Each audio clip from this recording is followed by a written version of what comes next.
After her father's funeral, the narrator discovers a second secret will that leaves his entire estate to a mysterious stranger from another town. She must decide between protecting her family's image or honoring her father's hidden truth. The story explores grief, betrayal, justice, and moral courage. I'm glad you're here. If you're watching this video, please like it, subscribe to the channel, and tell me in the comments where you are listening to my story from.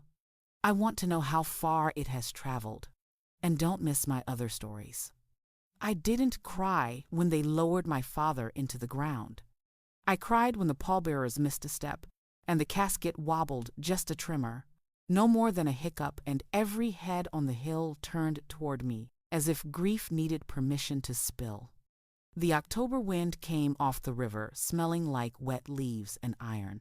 Church bells from street. Michael's tolled the hour, soft and stubborn, the way my father used to clear his throat before saying something nobody wanted to hear. I kept my hands clasped in front of me, fingers white, nails half moons in my skin. A sleek black umbrella bumped my shoulder, my aunt, June, murmuring, "Steady, honey," without looking at me. People loved my father, or loved what he did for them.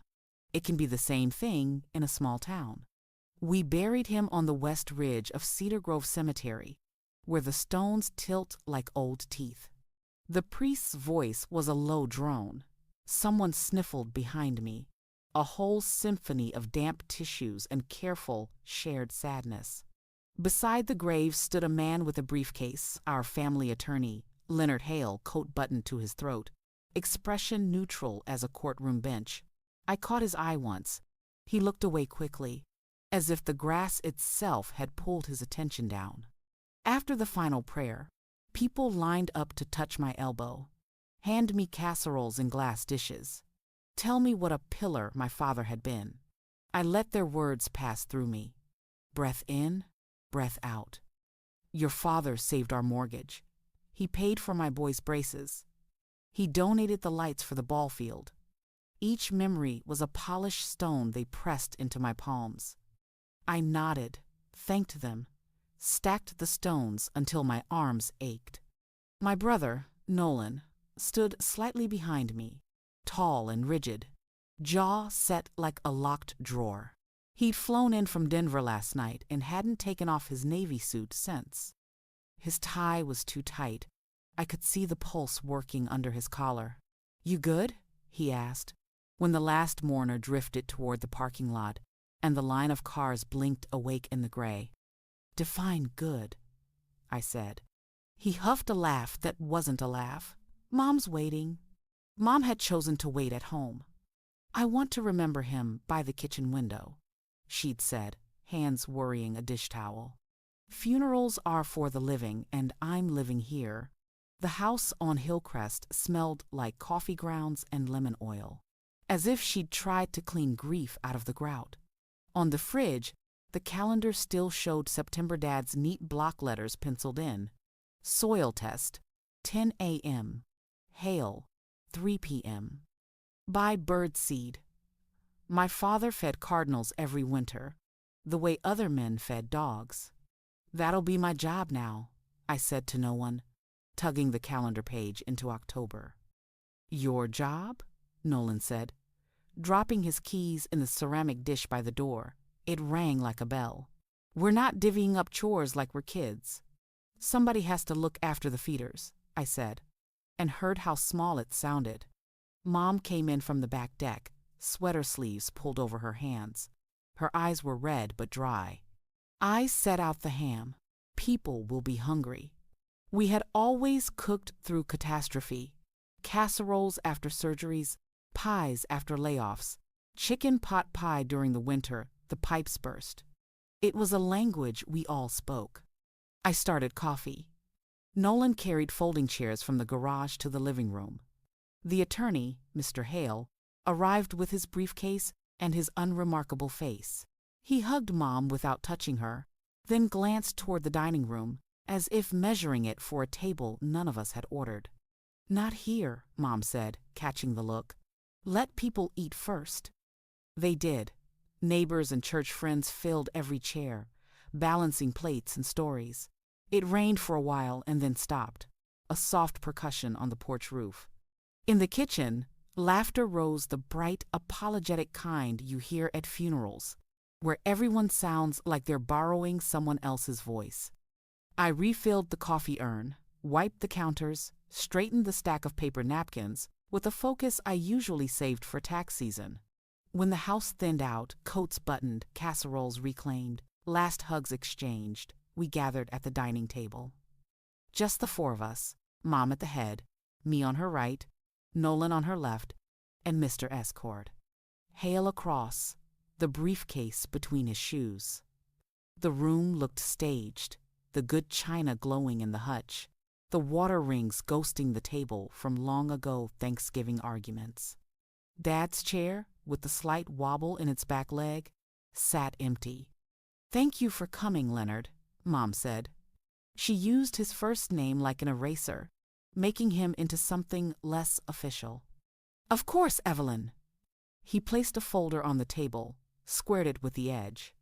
"Your husband had been quite clear about his wishes the last time we spoke." Nolan leaned forward. "Which were?" Hale's eyes shifted to me, then back to Mom. "I think it's best if we go through it in order." Dad's will wasn't a surprise. We knew about the house, the retirement accounts, the parcel of land outside town everyone argued over at Christmas. We knew he'd leave Mom secure and split the rest between us. Our father believed in even scales and balanced books. He'd taught us to count our change, to keep our receipts, to never spend what we didn't have. Hearing it read aloud felt like watching a familiar road unspool under new tires. The same turns, the same fence posts, leaning into the wind. Still, there were details that snagged. The language around the land on County Road D had been updated last month. The note in the margin, per discussion on 9/12. I remembered the calendar entry, Hale, 3 p.m. The ink had been darker, more deliberate. And there was a new clause about a charitable scholarship in my father's name through the community college. "He never mentioned that to me," Mom said. Not accusation. Not really. Just surprise, like a slipped stitch. "We spoke about it on the 12th, Hale said gently. "He wanted it to be a legacy." Nolan's mouth pressed thin. Dad had plenty of legacy. Hale waited, the way a man waits for a train to pass. "There is one more document your husband asked me to bring by. But, well, perhaps later." "Later?" Mom repeated. "After you've rested," he said. "It isn't urgent." Something in the way he tucked the folder back into his briefcase felt like a hand sliding a key under a mat, not hiding, placing. I felt it before I understood it, the little lift of hair at the back of my neck, the exact awareness of my own breathing.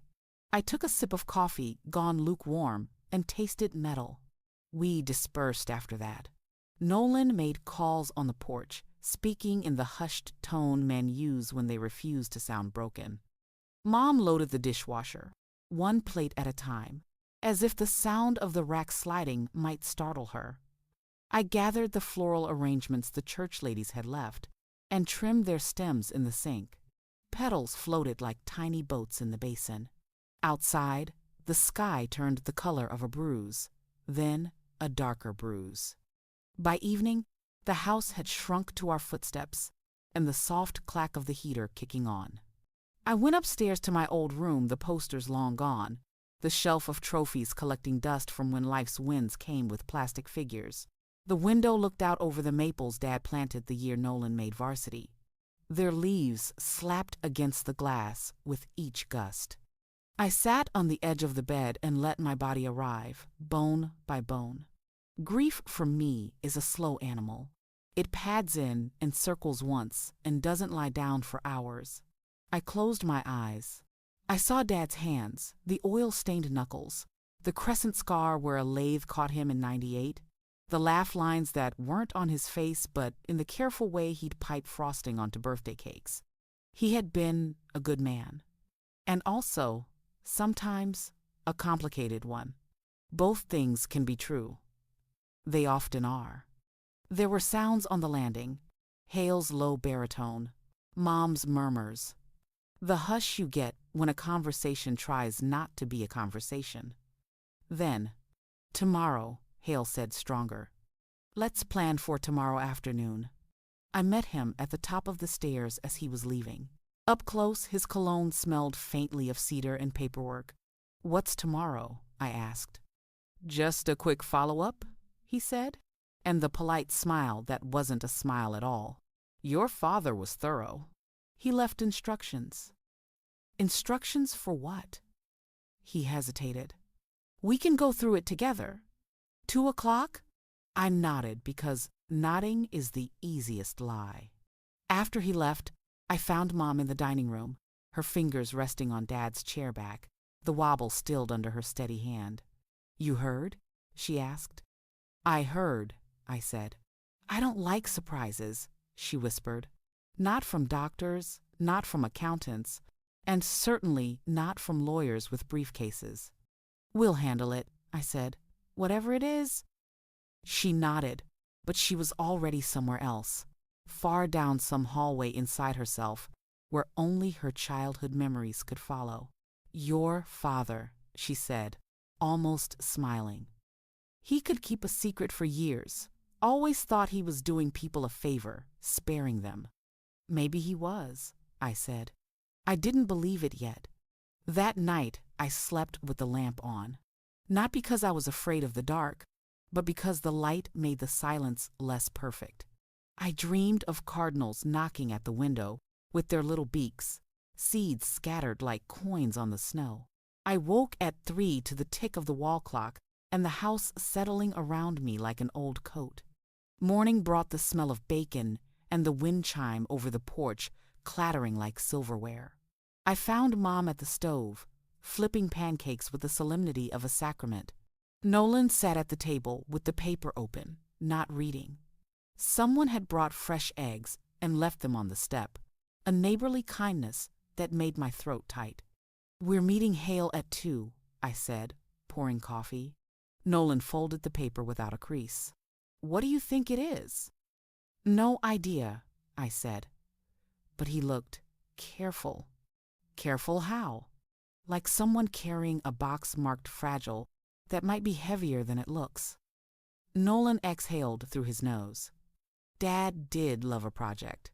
We ate. The pancakes were too thick. Mom had always made them thin and crisp at the edges, but grief doubles everything, salt, sugar, the size of small mistakes. I washed my plate. Nolan checked his watch.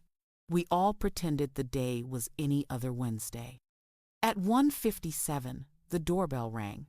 I felt the animal of my grief lift its head. The doorbell's chime echoed through the hallway 3 calm notes, the kind used in houses where bad news often wears polite shoes. I opened the door before my mother could. Mr. Hale stood there again, hat in hand, his gray coat darkened by drizzle. Behind him, the driveway gleamed with a thin sheen of rain. He looked almost sorry to be himself. Afternoon, Miss Dawson, he said. May I come in? His voice was softer than yesterday. Or maybe I was hearing it differently, less as a sound, more as a warning. Mom appeared behind me, apron still tied over her black dress.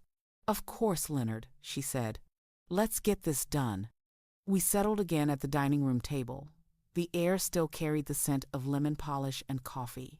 Sunlight leaked through the lace curtains, landing in small squares on the tablecloth like forgotten mail. Leonard opened his briefcase, slow as if it might bite him. Inside, I saw a second folder read, not the standard manila.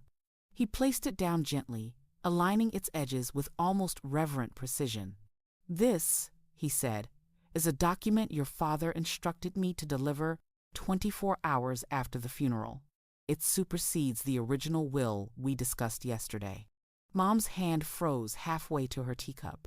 The sound of the clock in the living room felt suddenly too loud. Supersedes, she repeated, as in replaces. In part, he said. Certain sections remain.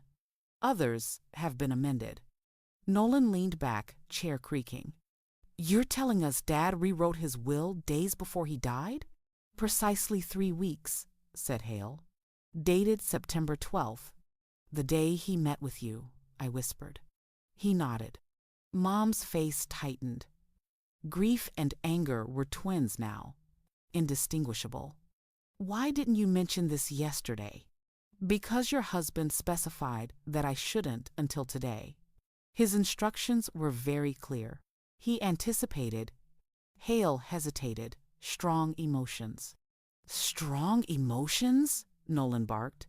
Try betrayal. Please, Mom said, barely above a whisper. Just read it. Hale took a steadying breath, unfolded the document, and began. It started like any will. Legal phrases, percentages, beneficiaries. For a while, it followed the same path as before.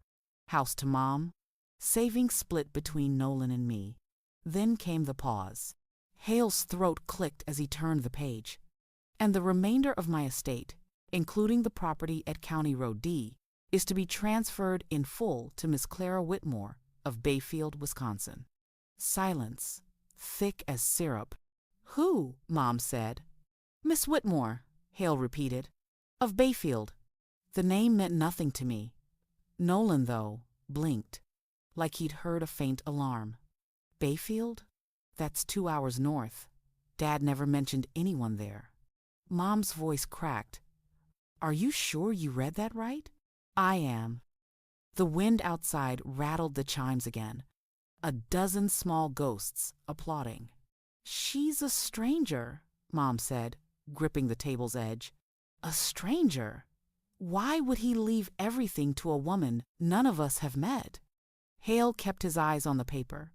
Your husband provided no explanation within the will itself, only a handwritten note attached. He pulled a smaller envelope from the folder, sealed in cream paper.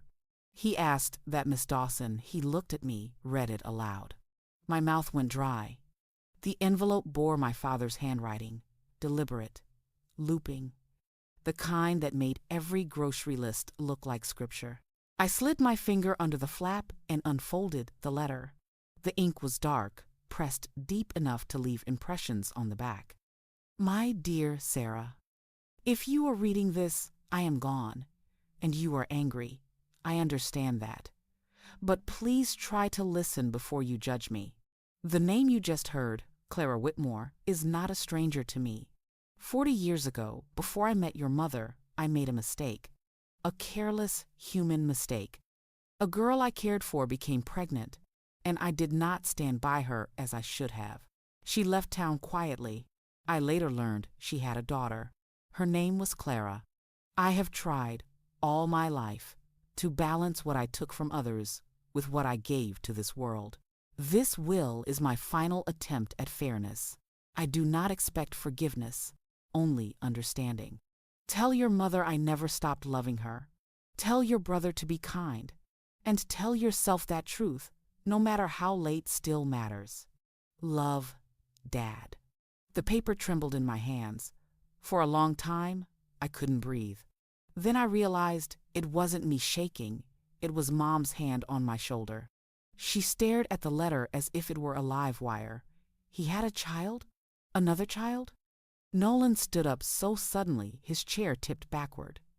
You expect us to believe this? He would have told us. But deep down, I wasn't sure. My father had always carried silence like a coat he never took off. There were rooms in him none of us were ever invited into. He kept this from us his whole life, Mom said. And you helped him hide it. She glared at Hale. I didn't know the details, he said quietly. Only that he wished to make amends. Amends? Nolan's laugh was sharp. He left our family to pay for his guilt. I looked at the letter again. Truth, no matter how late, still matters. Hale cleared his throat. There's more. He requested that Miss Whitmore be notified today and invited to meet you all to explain her side, should she wish. Today? Mom whispered. Yes, she's already on her way. The sound that escaped my mother was not quite a cry, not quite a laugh, somewhere between horror and disbelief. Nolan muttered, "Unbelievable." I folded the letter, pressing the creases flat. He wanted us to face her. To humiliate us, Mom said. No, I said softly. To finish what he couldn't.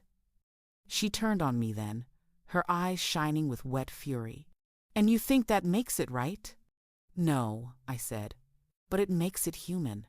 The clock chimed 2:30. Each note stretched the silence further. Where will we meet her? Nolan asked. Hale looked relieved to be asked something practical. She suggested the cafe off Route 8, neutral ground. Mom rose from her chair. Her movements were precise, surgical. I'm coming. I want to see the face of the woman who stole my husband's conscience. Mom. No, Sarah, she said. I've buried my husband once already. I won't bury the truth without looking it in the eye. The drive to Bayfield took 2 hours and a lifetime. Rain streaked the windshield, the wipers keeping time with our silence. The road curled through farmland and fog. Every few miles, Nolan muttered something under his breath, half curse, half memory. Mom sat rigid in the passenger seat, hands gripping her purse as if it were a weapon. When we reached the cafe, the sky had bruised itself to dusk. A small neon sign buzzed open, and through the window I saw her.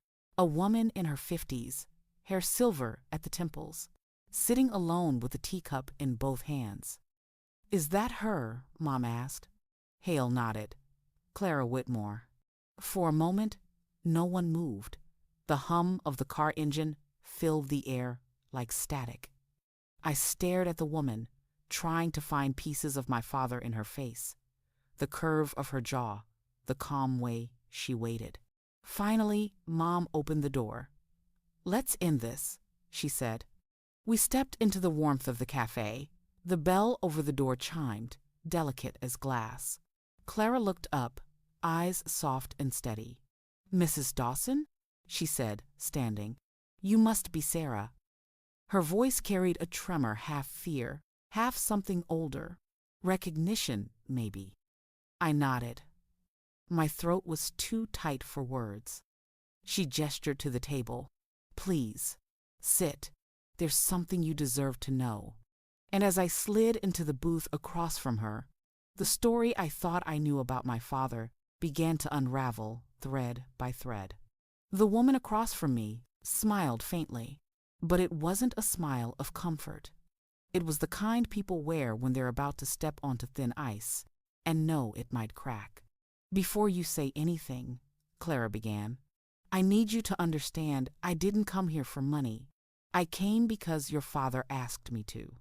Her voice had the softness of someone who'd practiced gentleness as a shield. She looked nothing like the ghost I'd imagined. There was something almost familiar about the way she folded her napkin, edges aligned with quiet precision, exactly how my father used to fold his receipts. Mom's eyes were sharp, unblinking. You expect us to believe that? Clara nodded slowly. You don't have to, but I owe you the truth. I could feel the air between them, heavy with accusation. I glanced toward the window. Outside, the rain had turned to mist, and the streetlights bled gold halos into the fog. The world beyond the glass looked blurred, uncertain exactly how I felt. Tell us, I said quietly. Clara took a sip of her tea before speaking. Your father found me 6 years ago. I didn't even know he was still alive. My mother never spoke of him, only that he'd left before she could tell him she was pregnant. I grew up thinking I was unwanted. Nolan leaned forward, elbows on the table, jaw tight. And suddenly, he shows up. And what, everything's fine? No, Clara said softly. Nothing was fine, he cried. He told me about all the years he'd spent trying to make it right charities, scholarships, mentoring young people, anything to balance a mistake that haunted him. I didn't need his money. I just needed to know why he never looked for me sooner. Her voice broke on the last word, and for a moment, the cafe felt too small for all that sadness. Mom exhaled slowly. So he gave you the land? To ease his conscience. Clara shook her head. He gave it to me because that's where he and my mother met. He said it was the last honest thing he owned. The words hung there, fragile and final. Something inside me shifted, then not forgiveness, not yet, but recognition. I thought of my father at that land, the fields stretching out like pages of an unfinished story. He must have carried that memory his whole life, a secret folded between years of routine. Why didn't he tell us? I asked, though I already knew. My father had always believed silence was mercy. He wanted to, Clara said. He was afraid. He didn't want to break your mother's heart. Mom's face hardened. He broke it anyway. Clara nodded. He told me that too. For a while, no one spoke. The rain had returned thin, steady, tapping the windows like quiet applause. Somewhere behind the counter, a coffee grinder whirred. A sound too ordinary for the weight of what was unraveling at our table. Finally, Hale cleared his throat. Your father asked me to ensure this meeting took place. He wanted you to decide together what to do next. Decide what? Nolan snapped. He's gone. He made his choice. Whether to honor it, Hale said. The table fell into stillness again. Mom's fingers drummed once against her purse. You'll forgive me if I need time, she said coldly. Clara's eyes flickered with something like sorrow. Take all the time you need. I'll be in town until tomorrow. When we stood to leave, Clara extended her hand. No one took it. Not out of cruelty, but because we didn't yet know which version of our father we were supposed to be loyal to, the man who raised us, or the one who confessed in ink. Outside, the night was colder. The rain had stopped, but puddles mirrored the streetlights, thin as glass. I walked ahead, needing distance from the weight behind me. Sarah, Nolan called, catching up. You're not buying any of that, are you? I don't know, I said honestly. But she didn't sound like someone lying. She didn't sound like someone who lost anything either, he said. We did. He shoved his hands in his pockets and looked away, shoulders tense. He wasn't angry at her. He was angry at the version of Dad that had been rewritten without his consent. When we got home, the house felt different. Not haunted, just hollowed. Mom went straight upstairs without saying a word. I heard her footsteps pause outside their bedroom, the click of the door, the slow turn of the lock. Nolan poured himself a whiskey, no ice, and sank into Dad's old armchair. He lied to us, he said quietly. Maybe, I said, or maybe he just waited too long to tell the truth. He took a long sip. Same thing. I didn't argue. Later, after Nolan went to bed, I wandered into Dad's study. The room smelled of cedar and paper dust.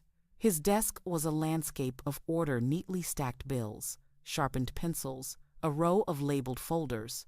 I traced my hand along the surface until I found the drawer that never quite shut all the way. Inside were old photos, receipts, and an envelope labeled Bayfield 1984. My heart knocked once. Hard. I sat down and opened it. Inside were a few faded Polaroids. Dad, younger, hair dark and windblown, smiling beside a woman I didn't recognize. Her smile was lopsided, full of light. Between them stood a little girl with braids and bright eyes. Clara. Behind the photos, folded neatly, was another letter in my father's handwriting. To whoever finds this, I was wrong to think I could separate my past from my family. Secrets don't stay buried. They just change the shape of the truth.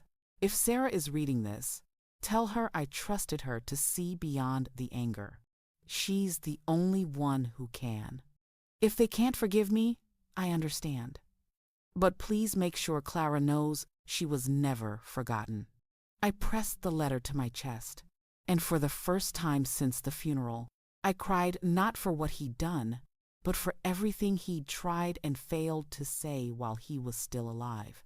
When the tears finally stopped, I felt lighter, though the air still hummed with ache. Downstairs, the grandfather clock struck midnight. I folded the letter, slipped it back into the envelope, and turned off the light. Morning came too soon. The kitchen smelled of coffee again, but this time it was Mom's doing.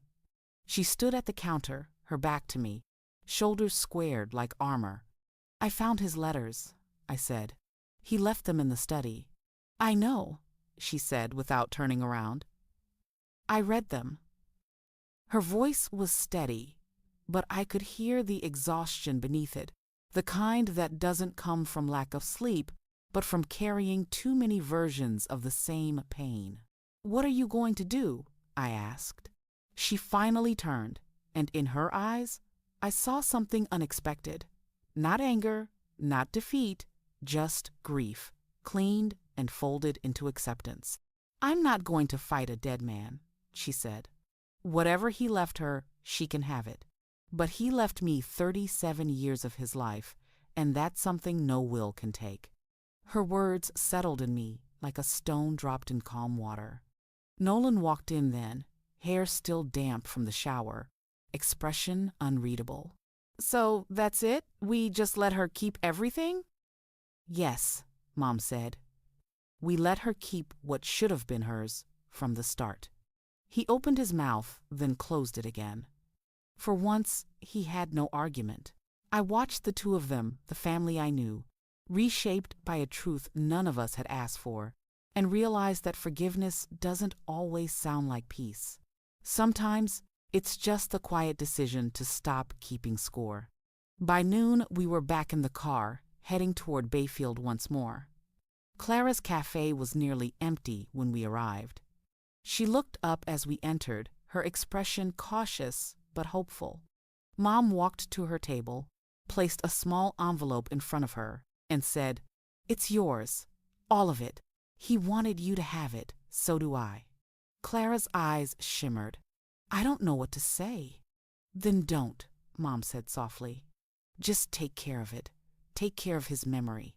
And with that, she turned and walked out, her spine straight, her steps steady. Outside, the clouds had broken. Sunlight spilled through in quiet ribbons, touching the wet pavement until it gleamed. I stayed behind for a moment. Clara looked at me with gratitude that didn't need words. "Thank you," she whispered. I nodded. "He'd be glad you came." She smiled through her tears. "He was a good man." "Yes," I said, "flawed, but good." And somehow, saying it out loud made it true again.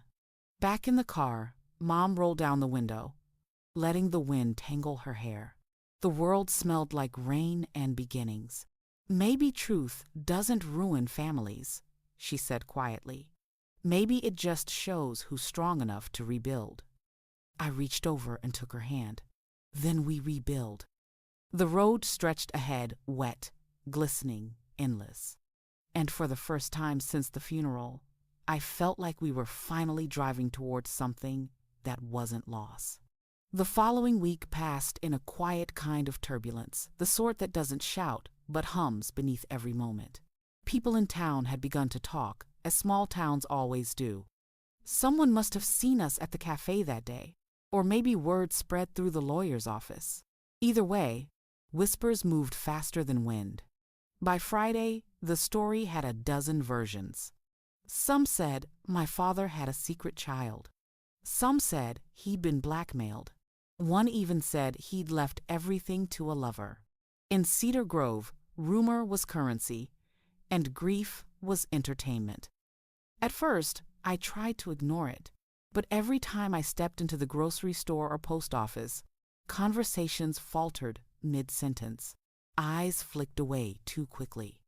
The air seemed to thicken with curiosity. Mom bore it differently. She went about her errands with her head high, a faint smile set in place like a brooch. It wasn't defiance, it was discipline.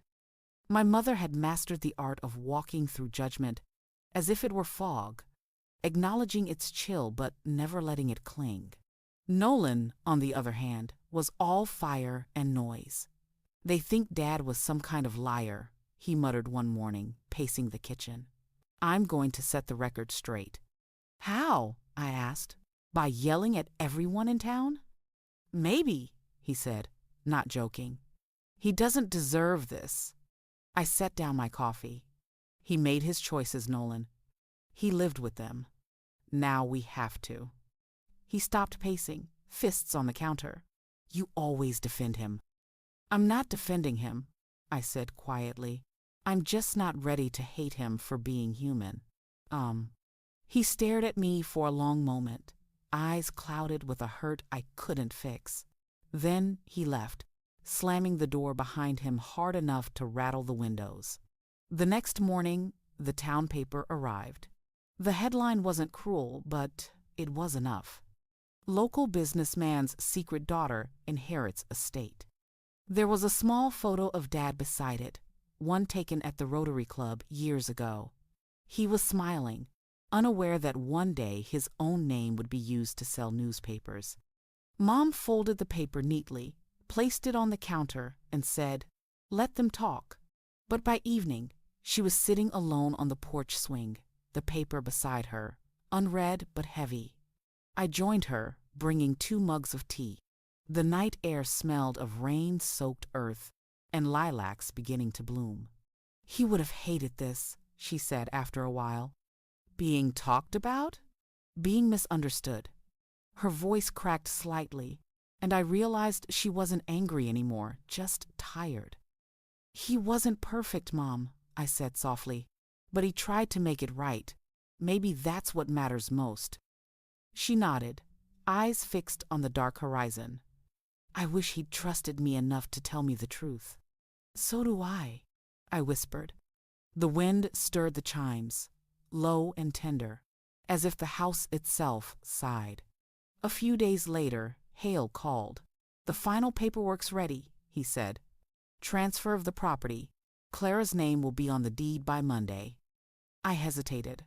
"Does she know what people are saying?" "Yes," he said. "And she's worried it's hurting your family. She asked if you'd meet her one more time." When I told Mom, she sighed. "If I don't go, they'll think I'm ashamed. If I do, they'll think I'm weak." "Maybe you just go as yourself," I said. "Not as his widow, not as the town's gossip, just as you." She looked at me with something between resignation and pride. "He would have said that," she murmured. "You really are his daughter." We met Clara on Sunday, back at the cafe where everything began. The owner greeted us differently this time, hesitant, almost protective, as if he'd read every rumor but still hoped for the best version of us. Clara was already there, a small bouquet of wildflowers in front of her. She stood when we approached. "I'm sorry," she said before we'd even sat down. "I didn't mean to cause any trouble." Mom took a deep breath, then sat. "You didn't," she said, voice steady. "Truth always stirs up dust, but it settles eventually." Clara blinked back tears. "I never wanted what he gave me. I just wanted to know him." "And now you do," Mom said softly. "Even if it's only through stories and arguments." A fragile laugh escaped all of us at once, small but real. Clara reached into her bag and pulled out a folded photograph. "He sent me this last Christmas," she said.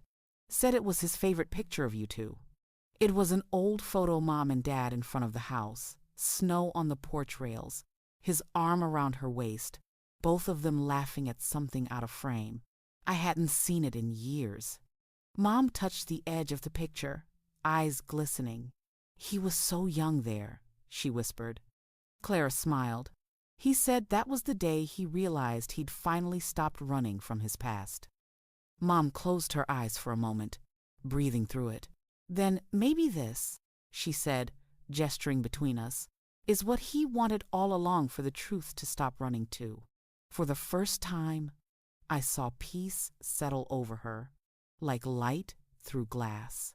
By the end of the week, the gossip began to fade.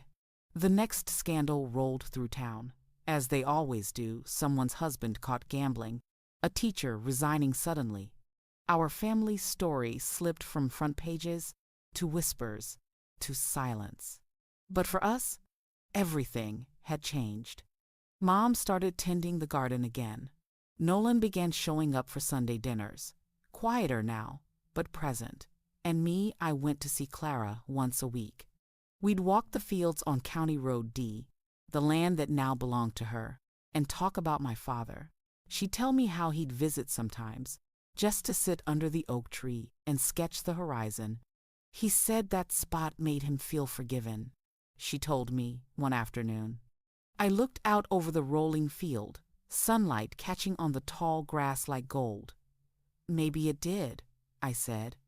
Maybe it still does. We stood there for a while, two daughters from different lives, connected by the same absence. Months later, on the anniversary of Dad's passing, we gathered at Cedar Grove Cemetery. The stone looked smaller than I remembered, the engraved letters softened by rain and time. Mom laid fresh flowers. Nolan stood back, hands in pockets, watching quietly. Clara joined us, holding nothing but a folded note. She knelt, placed it at the base of the stone, and whispered something I couldn't hear. When she stood, tears glistened on her cheeks, but her smile was steady. "I think he'd be proud of us," she said. Mom nodded. "Maybe now we can all stop pretending the truth is something to fear." We lingered as the sun dipped low, painting the sky in soft amber. For the first time, the silence between us wasn't heavy, it was whole. As we walked back to the car, I turned for one last look at the grave. The wind caught the edge of Clara's note, flipping it open just enough for a glimpse of handwriting my father's, unmistakable even from here. "To my daughters," it read. And suddenly, that single word, daughters, was enough. That night, I sat by the kitchen window, the same spot where Mom had once refused to attend his funeral. Outside, the cardinals gathered around the feeder, pecking at seeds under the porch light. I thought about my father, his mistakes, his silence, his late attempt at truth, and I realized that sometimes love isn't about keeping secrets or saving reputations. It's about having the courage to set things right, even if it's too late to say the words yourself. The clock ticked softly. The tea in my cup had gone cold, but the house felt warm again. I whispered into the quiet, "Rest easy, Dad. We found her. We found the truth." Outside, a cardinal fluttered to the feeder and looked straight at me through the glass. And for the first time in months, I smiled. Sometimes I still hear his voice, not clearly, not in that way people talk about ghosts, but in the soft moments between silence, the creak of the porch swing, the rustle of the maple leaves outside the kitchen window, the faint hum of the radio he used to fix every Sunday morning. It's as if he lingers in the quiet, reminding us that love doesn't disappear, it just changes its shape. It took me a long time to stop being angry at him for lying, angry at myself for needing to believe he was flawless. But the truth is, no one gets to live an honest life without making a few dishonest choices along the way. We all hide pieces of ourselves, some out of shame, some out of mercy. My father's secret didn't destroy our family. It revealed who we were underneath the stories we told about being perfect.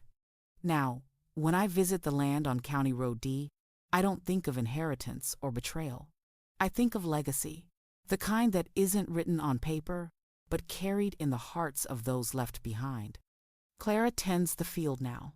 She planted wildflowers along the fence line, so that in spring it becomes a sea of yellow and violet, a place that hums with life instead of secrets. Sometimes, Mom joins her. They don't talk much, just sit on the porch, sipping tea, sharing the kind of silence that only forgiveness can build. Nolan eventually apologized. Not all at once, not in words, but in actions. Helping Clara fix the barn roof, showing up for family dinners, letting laughter creep back into his voice. I think he finally understood what Dad meant when he wrote, "Truth, no matter how late, still matters." As for me, I kept one letter, Dad's last one. It sits in the top drawer of my desk, edges worn soft from being read too many times. I don't open it often anymore. I don't need to. I've memorized every line, every curve of his handwriting, every pause where I can almost hear his breath. He ended it with a single sentence that still finds me whenever I doubt the worth of forgiveness. Love is not about being blameless. Sarah, it's about being brave enough to tell the truth before it dies with you. Those words have followed me into every quiet morning since. Sometimes I imagine him walking beside me through those fields, the light spilling over the hills, the wind bending the grass in long, graceful lines. I tell him that we're okay now, that the truth didn't ruin us, it freed us. He doesn't answer, of course, but I like to think he hears me. Maybe that's what peace really is, not the absence of pain, but the moment you stop running from it.